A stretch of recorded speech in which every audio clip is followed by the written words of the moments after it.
सावन सोमवार व्रत कथा। एक समय की बात है, किसी नगर में एक साहूकार रहता था। उसके घर में धन की कोई कमी नहीं थी, लेकिन उसकी कोई संतान नहीं थी। इस कारण वह बहुत दुखी रहता था। पुत्र प्राप्ति के लिए वह प्रत्येक सोमवार व्रत रखता था और पूरी श्रद्धा के साथ शिव मंदिर जाकर भगवान शिव और पार्वती जी की पूजा करता था।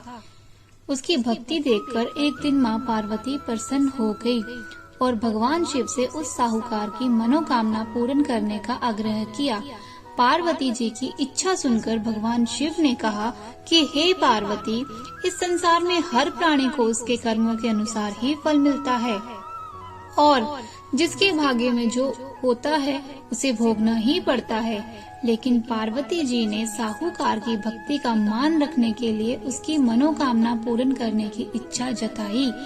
माता पार्वती के आग्रह पर शिव जी ने साहूकार को पुत्र प्राप्ति का वरदान तो दिया, लेकिन साथ ही यह भी कहा कि यह बालक केवल 12 वर्ष की आयु तक ही जीवित रहेगा।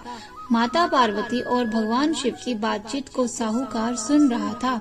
उसे ना तो इस बात की खुशी थी और ना ही दुख। वह पहले की भांति शिव जी की पूजा करता रहा। कुछ समय बाद साहूकार के घर एक पुत्र का जन्म हुआ। जब वह बालक 11 वर्ष का हुआ तो उसे पढ़ने के लिए काशी भेज दिया गया। साहूकार ने पुत्र के मामा को बुलाकर उसे बहुत सारा धन दिया और कहा कि तुम इस बालक को काशी विद्या प्राप्ति के लिए ले जाओ और मार्ग में यज्ञ कराना। जहाँ भी यज्ञ कराओ वहाँ ब्राह्मणों को भोजन कराते और दक्षिणा देते हुए जाना। दोनों मामा भांजे इसी तरह यज्ञ कराते और ब्राह्मणों को दान दक्षिणा देते काशी की ओर चल पड़े। रात में एक नगर पड़ा जहाँ नगर के राजा की कन्या का विवाह था, लेकिन जिस राजकुमार से उसका विवाह होने वाला था वह एक आंख से काना था। राजकुमार के पिता ने अपने पुत्र के काने होने की बात को छुपाने के लिए एक चाल सोची। साहूकार के पुत्र को देखकर उसके मन में एक विचार आया। उसने सोचा, क्यों ना इस लड़के को दूल्हा बनाकर राजकुमारी से विवाह करा दूं। विवाह के बाद इसको धन देकर विदा कर दूंगा और राजकुमारी को अपने नगर ले जाऊंगा। लड़के को दूल्हे के वस्त्र पहनाकर राजकुमारी से विवाह करा दिया गया। लेकिन साहूकार का पुत्र ईमानदार था। उसे यह बात बिल्कुल न्याय संगत नहीं लगी।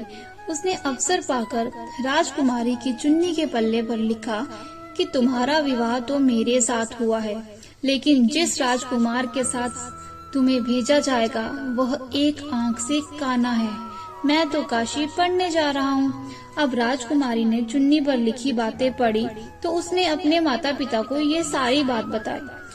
राजा ने अपनी पुत्री को विदा नहीं किया, जिससे बारात वापस चली गई। दूसरी ओर साहूकार का लड़का और उसके मामा काशी पहुँचे। वहाँ जाकर उन्होंने यज्ञ किया। जिस दिन लड़के की आयु 12 साल की हुई उसी दिन यज्ञ रखा गया। लड़के ने अपने मामा से कहा कि मेरी तबीयत कुछ ठीक नहीं है। मामा ने कहा कि तुम अंदर जाओ और सो जाओ। शिवजी के वरदान अनुसार कुछ ही देर में उस बालक के प्राण निकल गए।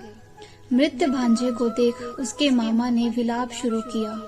संयोगवश उसी समय शिवजी और माता पार्वती उधर से जा रहे थे। पार्वती ने भगवान से कहा, स्वामी, मुझे इसके रोने के स्वर सहन नहीं हो रहे।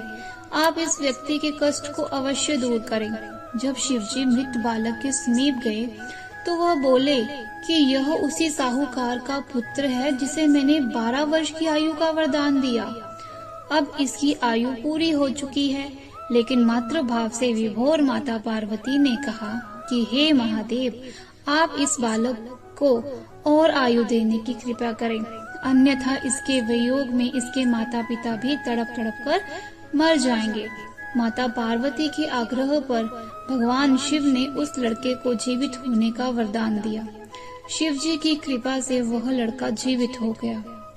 शिक्षा समाप्त करके लड़का मामा के साथ अपने नगर की ओर चल दिया। दोनों चलते हुए उसी नगर में पहुँचे जहाँ उसका विवाह हुआ था। उस नगर में भी उन्होंने यज्ञ का आयोजन किया। उस लड़के के ससुर ने उसे पहचान लिया और महल में ले जाकर उसकी खातिरदारी की और अपनी पुत्री को विदा किया। इधर साहूकार और उसकी पत्नी भूखे प्यासे रहकर बेटे की प्रतीक्षा कर रहे थे। उन्होंने प्रण कर रखा था कि यदि उन्हें अपने बेटे की मृत्यु का समाचार मिला तो वह भी प्राण त्याग देंगे, परंतु अपने बेटे के जीवित होने का समाचार पाकर वो बेहद प्रसन्न हुए। उसी रात भगवान शिव ने व्यापारी के स्वप्न में आकर कहा, हे श्रेष्ठी, मैंने तेरे सोमवार के व्रत करने और व्रत कथा सुनने से प्रसन्न होकर तेरे पुत्र को लंबी आयु प्रदान की है। इसी प्रकार जो कोई सोमवार व्रत करता है या कथा सुनता है और पढ़ता है, उसके सभी दुख दूर होते हैं और समस्त मनोकामनाएं पूर्ण होती है। तो यह थी सावन सोमवार व्रत की कथा। धन्यवाद।